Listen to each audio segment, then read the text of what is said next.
Welcome to the AuditSec Intel Post 06Q, right? It's post number 60Q.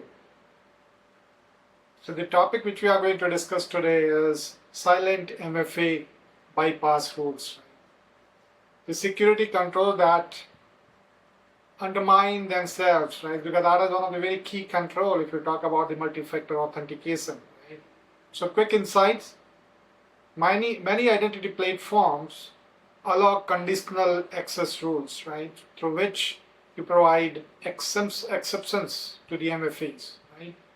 For the trusted devices, generally what happens is if there is a request coming from a developer or maybe any people who would like to bypass MFA because there will be some service accounts, there will be some device accounts which require access to your resources. So you may get some exceptional tickets coming to you. Right? So that is called trusted network, service accounts, and another IDs. Right? While convenient, these exceptions, because providing them is a very easy convenience, right, for those people to work upon. But that can turn MFA into a selective control, right? So it is a selective control that becomes like, okay, tick in the box that, okay, we have done it. One that attackers know how to exploit, because there are attackers who understand that how to exploit those service accounts or those accounts which bypasses the MFAs, right? So real world example, we talk about any phishing campaign, right? Any phishing campaign bypassed MFA entirely by targeting a legacy app that was on the exceptions list. If there are any exceptions for the legacy applications running in your organization, right? So that the attackers may be able to know about them, right, through their own research. Right?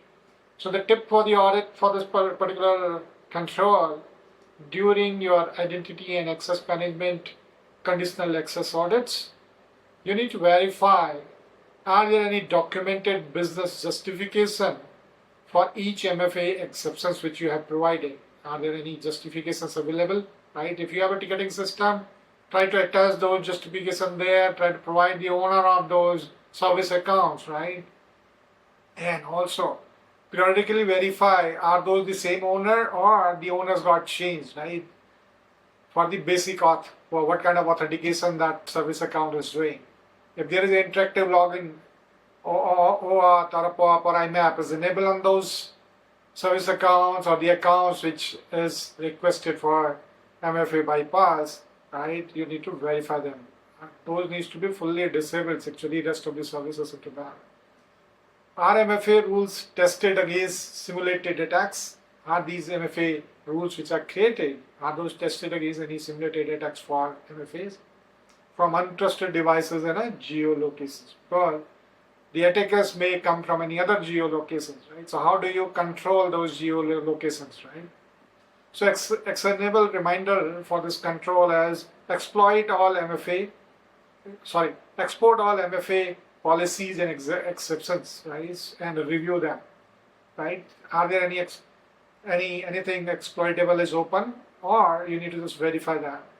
Who or what is excluded in that list? When was the last review date? Right? Is the exception still valid for the current workflows? You need to verify that from the owner of that application as well. Right? If an account can log in without MFA from anywhere, your MFA is an illusion, right? And not a defense. Ensure that it should not be an illusion.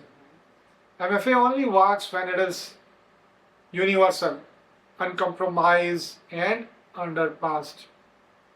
So MFA only works when it's universal. It means it is implemented across all the accounts and uncompromised. Because if the people know that how to treat with that, they should know about it, how to use MFAs, right? And it also unbypassed means all the accounts are covered under the MFA. Thanks for today's post. We'll come back to you with the next post tomorrow. Thank you. Bye.